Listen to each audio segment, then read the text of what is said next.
ओए कितनी मुश्किल उर्दू बोली। मैं इसलिए तो खामोश था मैं इतनी देर तक। मैं कहा अच्छा तो जान दो।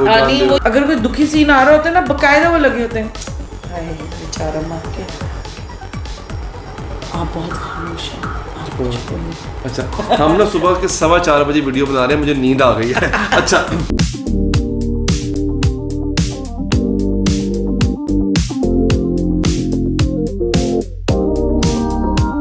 अस्सलाम वालेकुम नाज़रीन, मैं अली हैदर हूँ, आप हैं सिद्रा और आप देख रहे हैं सिद्रास डायरी। और आज सिद्रास डायरी में हम एक ऐसे ड्रामे पे बात करने जा रहे हैं जो कि हम सबका बहुत फेवरेट हो चुका है। आई एम श्योर कि वो आपका भी बहुत बहुत फेवरेट है। बात करें हम फितूर की। तो आप सबसे पहले तो ये हुआ है कि फितूर एक तो बहुत, मुझे लगता है कि पेस उसने पकड़ ली हुई है, वो पिछले कुछ अरसे से बहुत सही जा रहा है। बीच में बहुत थोड़े टाइम के लिए Fitoor is one of those dramas जो कि बिल्कुल थोड़े से टाइम के लिए ड्रैग हुआ था, उसके बाद से उसने वो चल रहा है। yes. अब जो इसमें है एक दो चीज़ें जो हैं वो मेरे इससे इतराज़ हैं, वो हम आगे डिस्कस करेंगे। लेकिन जो डेवलपमेंट हुई है वो यही हुई है, आप सबने देखा है, क्योंकि हैदर की जो मदर हैं वो बहुत बीमार हो गई हैं, लास्ट स्टेजेस पे है, ब्रेन ट्यूमर है, जो कि हमें लग रहा था, मुझे लगा था कि अब कोई जाने वाला है, क्योंकि हैदर और दिलनशी को उन्होंने वापस करना है इकट्ठे। हाँ, तो nothing better than mishap to bring to people. ये हमारे ड्रामों में ये एक है कि जी वो दो लोगों को, उनको वैसे अकल नहीं आ सकती, वो किसी को मार के अकल उनको आएगी। मुझे लगता है ये बड़ा कॉमन सी चीज़ है। खैर हैदर बड़ा अपसेट है, ऑब्वियसली क्यों दिखाया इसकी मदर की last stage and he wants to be with her, और वो चाहता है कि जिस तरह के वो हमारे टिपिकल होते हैं कि जी इनको खुश रखें, कंफर्टेबल रखें, तो वो उससे दिलनशी से रिक्वेस्ट करते गया, ठीक है माना, जो भी तुम्हारे मेरे डिफरेंसेस हैं, तुमसे एक रिक्वेस्ट है एज ए ह्यूमन, एक इंसानी नाते के तहत मैं तुमसे कहता हूँ कोई कितनी मुश्किल उर्दू बोली। मैं इसलिए तो खामोश था मैं इतनी देर तक। मैं कहा अच्छा तो जान दो। वो ये कहते हैं कि एज ह्यूमन आप ना बीवी होने के नाते ना रुको, इंसानियत के नाते रुक जाओ मेरे साथ, क्योंकि मेरी माँ थोड़े अरसे की मेहमान है, तो उसको ये खुशी दे दो। हाँ, उसको ये खुशी दे दो। तो अब यही हो रहा है, दिलनशी एग्रीज टू इट, क्योंकि बेसिकली दिलनशीन एक अच्छे फितरत की, एक अच्छी नेचर की लड़की है, और इधर उधर हुई रीजंस हैं, जस्टिफाइड हैं, लेकिन वही वाली बात है कि ना आपने दिलनशी को बहुत एक्सट्रीम्स उसकी दो दिखा दी हैं।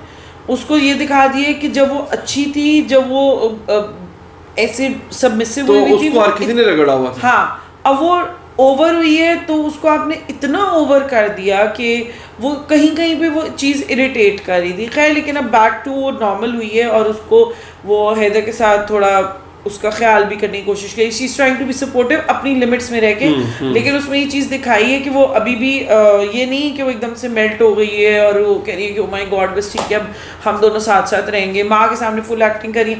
एक चीज़ मुझे बताओ, सुबह सवेरे का वक्त है, माँ जी तो वॉशरूम से निकल रही है, महमल बाजी किसके माइयों पे जा रही थी? वो ऐसी ही है, उसको हर वक्त हैदर को इम्प्रेस करना है। नहीं बस इस घर में कोई कभी नॉर्मल कपड़े पहनता है?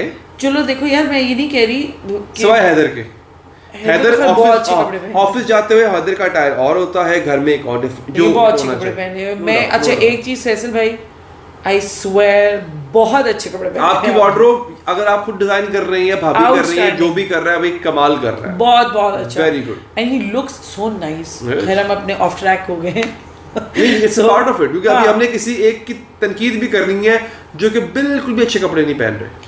वो हमने काफ़ी की है, हमने दिलनशी की हमने बहुत ज़्यादा बेचारी की कर दी, वो छोड़ देते हैं उनको। वो हमें समझ लग गया क्योंकि मैंने उनका एक इंटरव्यू देखा था और उन्होंने उसमें बताया है कि उसकी क्या रीज़न है, तो वो जस्टिफाइड है, ठीक है उसको छोड़ दें। नहीं, एक और साहब है, अच्छा चले बात नहीं करेंगे। तो खैर यही दिखाया है कि अब वो उसके साथ चीज़ बीइंग नाइस और बड़ा ख्याल रख रही है हर तरह से, वो उनके सामने वो महमल चाहे वो अपनी माइयों की साड़ी पहन के घूम भी रही है। मुझे सिर्फ ये इतराज़ है कि एक तो दिखाया है कि वो आंटी की टेक केयर कर रही है, तो साड़ी पहन के आप अलहदा एक बंदा जिसने ऑलरेडी साड़ी पहनी हुई है, आप खुद भी पल्लू लहराते हुए अपना, तो आप टेक केयर कैसे कर रहे हो। उसके अलावा थोड़ा सा ना कुछ चीज़ों को ना थोड़ा सा कभी कभी प्रैक्टिकली देखना चाहिए।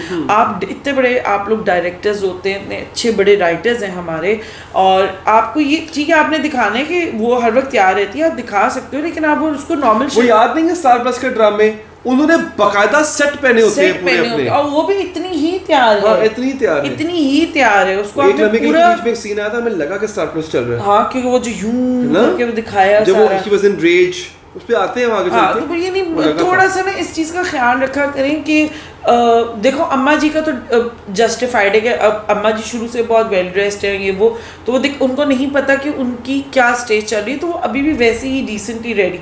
महमल को आप दिखाएं, आपने दिखाएं बड़ी वेल ड्रेस्ड रहती है, लेकिन अभी वक्त नहीं था उसको साड़ियाँ पहनाने का। ये थोड़ा सा डायरेक्टर्स को देखना चाहिए, और ये खुद जो कैरेक्टर प्ले कर रहा होता है उसको भी एक्टर को पता होना चाहिए कि यार नहीं पहनना चाहिए। खैर वो दिखाया है कि जी वो नाश्ते की मेज़ पे भी आ रहे हैं, वो हैदर को दवाइयाँ भी पिला रही है कि हैदर भाई को कोई बदहज़मी का प्रॉब्लम हो गया और सारा, और माँ देख देख के बड़ी खुश हो रही है, वारी सदके जा रही है। एंड उधर महमल जो है उसको ऑब्वियसली नहीं पता कि इनकी आपस में क्या डील हुई है। और अच्छा ये कहीं ना दिलनशी के माइंड में है कि हैदर भी खुश है इस फैसले से कि वो he also wants to be with Mehmal, हालांकि हैदर ये नहीं चाहता, he wants to be with Dilnasheen. और वो सिर्फ दिल पेशौरी कर रहा था महमल के साथ। यार मुझे लगता है कि पता नहीं, आई डोंट नो, बड़ा अजीबो गरीब सा सारा था उसका सिनेरियो। लेकिन अब मुझे एहसास हो रहा है कि वाकई में वो कभी भी अब महमल के पास जाने में इंटरेस्टेड नहीं था वापस, वरना ये this was the best chance कि वो कहता हाँ ठीक है यार ये तो जा रही है मुझे छोड़ के, तो मैं भी याशी पढ़ता हूँ, इसके साथ रहता हूँ। दूसरी तरफ मुझे एतराज़ है हमज़ा के डायलॉग से, और वही वाली चीज़ जो कि दोबारा से आप दिखा रहे हैं कि एक लड़का, ठीक है आपने दिखाया कि वो ड्रग्स दे रहा है, वो इस तरह नशा करता रहता है और वो पागल हुआ है, वो अपने माँ ने भी उसको औकात में वापस लेके आई है और उसे कह रही है कि भाई इजी हो जाओ, आई एम द बॉस, मैं इधर आ चुकी हुई हूँ और तुम्हारा कमरा मैंने उधर किया हुआ सेट, जो करना है करो वहाँ पे जाके। मुझे ना जो इतराज़ है कि वो उसको इस तरह ट्रीट करे जैसे वो इंसान ही वो ट्रॉफी है, मैंने तुम्हें हासिल करना है। उसने ना उसको ईगो का इशू बना लिया। और अगेन आप फिर से वही चीज़ दिखा रहे हो जिसका मुझे इतराज़ इश्क है में था कि वो भी उसको गन पॉइंट पे कहता है कि मुझसे शादी करो वरना मैं अपने आप को शूट कर लूँगा। वो भी उसको अब कहता है कि इस दफ़ा अगर तुमने मुझे छोड़ा, मैं सॉरी जी, अगर मोबाइल साइलेंट नहीं करना इन्होंने अपना कभी भी। अच्छा तो वो यही कहते हैं कि अगर इस दफ़ा तुमने मुझे छोड़ा तो मैं अपने आप को ख़त्म कर दूंगा। करो भाई, फिर ख़त्म करो, बीच में से लोगों के धमकियाँ लगाते फिर रहे हो। ये वाला जो चीज़ है ना, मुझे इससे शुरू से ही ऐसा था ना सिद्रा, लेकिन में शादी में घुस गया था, उनकी याद नहीं है। मेरा यही प्रॉब्लम है, स्टॉल लेके ठीक है आप ये सब दिखाते हैं, लेकिन अगेन एंड अगेन हम इस चीज़ के ऊपर एम्फेसिस करते रहेंगे जब तक ये चीज़ ख़त्म नहीं होगी। आपने लौंडे खराब होते हैं उसके अलावा आपने जो टॉक्सिक किस्म की मैस्कुलिनिटी दिखा रहे हैं ना भैया, इसको प्रमोट करना बंद कर दो। आपकी जो इस वक्त इर्द गिर्द इन्वायरमेंट है और जो केसेस हो रहे हैं हर रोज़, वो इसी तरह की चीज़ें देख देख के, इसी तरह के देखे, कुछ तो होते ही पागल हैं, लेकिन कुछ इस तरह को लोग, ये जो आप कैरेक्टर्स दिखा रहे हैं ना, शाहजेब और हमज़ा और इस किस्म के ये फीदी शीदी जो आप दिखाते हैं, उनको देख के बहुत ज़्यादा, क्योंकि हमारी मैसेज देखती है टीवी और वो इम्प्रेस होती है इनसे, और बहुत ज़्यादा इम्प्रेस होती है। लाइक मूसा का भी ट्रेंड चला, जिस तरह रक्से बिस्मिल, बहुत से लड़के मैं देखती हूँ वो मूसा की तरह ड्रेस करते हैं और उनको शेयर करते हैं। तो दिस शोज़ के ये कैरेक्टर्स जो हैं, लोग इसको कहीं ना कहीं सच समझ लेते हैं। आप देखें मेरे हाउस से जो मेरे साथ बैठ के टीवी देख रहे होते हैं, अगर कोई दुखी सीन आ रहा होता है ना, बाकायदा वो लगे होते हैं, हाय बेचारा माँ के, हाय they take it to their heart, हाँ हाय बाजी देखो उन्होंने की हो गया। उनको इस चीज़ की अंडरस्टैंडिंग नहीं कि ये एक्टर है जो कि कैरेक्टर प्ले कर रहा है। Again and again we going to emphasise के प्लीज़ इस तरह की चीज़ें, अगर इवन आपने पहले से ड्रामे रिकॉर्ड किए हुए तो इनको निकाल दो ना, मत दिखाओ। ये कहना ज़रूरी नहीं कि मैं अपने आप को मार लूँगा, मैं यूँ कर लूँगा। आप कहते हो यार अगर तुमने ज़रा धोखा दिया ना तो मैं पेशावर चला जाऊँगा, मैं तुम्हारे साथ भी बुरा करूँगा, मैं तुम्हें खुश नहीं रहने दूंगा तुम्हारी ज़िंदगी में, कुछ भी बोटे हुए ये पेशावर चला जाऊँगा ना। मुझे ये चीज़ अच्छी नहीं लग रही। शायद इस तरह ये शायद मुझे इतनी बग ना करती अगर अभी ये जो रीसेंट इंसिडेंट्स हुए हैं ना हुए होते। तो काइंडली एक रिक्वेस्ट है हमारे राइटर्स से सबसे पहले कि इस किस्म के कैरेक्टर्स अब लिखना बस कर दे, अच्छे कैरेक्टर्स भी लिख सकते हैं और नेगेटिव रोल दिखाएं आप, और बड़े तरीके हैं दिखाने के, नेगेटिव रोल आप दिखा सकते हैं। तो खैर कमिंग बैक, हमजा जो है उसको धमकियाँ लगा रहा है। अब दिलनशी उसे इरिटेट हो रही है क्योंकि वो उसको कह रही है कि भाई मुझे रुकना है यहाँ पे कुछ दिन, मुझे नहीं पता मुझसे कितने दिन रुकना पड़ेगा। वो कह रहे अभी ले तू तलाक, अभी ले तलाक। आप बहुत खामोश हैं, आप कुछ बोलो। अच्छा, हम ना सुबह के 4:15 बजे वीडियो बना रहे हैं, मुझे नींद आ गई है। अच्छा, तो हुआ ये है मैं कहीं पे सो गया था। मुझे लग रहा था, मैंने कहा अली ना थोड़ी देर के लिए अगेन जो मैं ये थ्रू आउट द ड्रामा ये बात मैं कर रहा था कि अब उसकी माँ ठीक कह रही है हमजा की कि भाई मैं किसी शादीशुदा के पल्ले तुम्हें कैसे बांधूं। अब ये तो मतलब ये क्या जिद है तुम्हारी? वो कह रही तुम किसी से भी शादी कर लो, किसी से भी, not Dilnashi because she is already married. यहाँ पे पहले वो गलत थे, मैं मानता हूँ, अब वो ठीक है।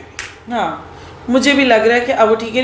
वैसे दिलनशी लॉलीपॉप दिलनशी दिया है, नहीं दिया है उसको, वैसे नहीं उसने क्या दिया? हमजा जा चुका हुआ था। नहीं जी, हमजा वापस आ चुका हुआ था। और ये दिलनशी को मैं इसलिए ब्लेम नहीं करती क्योंकि उसकी जब बस हुई है तब वो हमजा के पास आई है। किसी ने भी कोई कसर नहीं छोड़ी थी उसको इस नहज में लाने के लिए, तो उसका जस्टिफाइड है, मैं उसको कुछ नहीं कहती। हाँ, कुछ चीज़ें आपने एक्सट्रीम पे दिखा दी, बैलेंस करना चाहिए हर चीज़ को। ओवरऑल अच्छी एपिसोड जा रही है। अब देखना ये है कि हमजा का रिएक्शन मज़ीद कैसा जाएगा, क्योंकि वो तो पागल हो चुका है।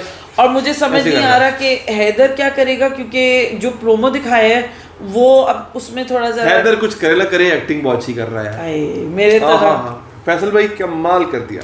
आई love you as an actor. I think वही वाली बात है कि आप लोगों की लीग बहुत बहुत आगे चले गए हैं। आपके तो वो जो एक्सप्रेशन एक एक मिनट में चेंज होते हैं ना, कि अम्मा के पास जब होते हैं, और वो वाला सीन कितना प्यारा था जो वो अपनी अम्मी के पास बैठे होते हैं और उनकी दवाइयां दिखा रहे होते हैं और वो उसका हमजा का वो कॉल फोन क्यों साइलेंट पे करती है अपना, ओ वल्लाह, और वो हमजा का नाम क्यों नहीं बदल रही है, और कितनी रुकैया कर दे, रुखसाना कर दे, खुर्शैद कर दे। अच्छा, अबे ऑन करके ना टेबल पे यूं रखा है। अच्छा, एक और सीन आता है, वो चाह रही है कि माजी का जो, अच्छा माजी वक्त से पहले निकल जाए। अच्छा, वो एक सीन कितना अजीब है, उसमें महमल आती है, इसके मोबाइल बज रहा है। अच्छा, वो दिखाते हैं उसका मोबाइल ऐसे है, ए वेख, अच्छा पेड़ नहीं होती, लानत होती है, ए वेख ले, तू छुपा एग्जैक्ट दिखा। अब एम्बैरेस भी हो रही है। लाइट चली गई, हमारी लाइट चली गई है जी। हम यहाँ पे अपना एपिसोड बाइंड अप करते हैं। अपना ख्याल रखिएगा, सब्सक्राइब कर लीजिएगा। लाइट चली गई, होपफुली अब नेक्स्ट एपिसोड जो है वो इसी तरह का इंटरेस्टिंग होगा। इंस्टा पे फॉलो करें, प्यार देते रहें, ख्याल रखें। अल्लाह हाफिज। अल्लाह हाफिज।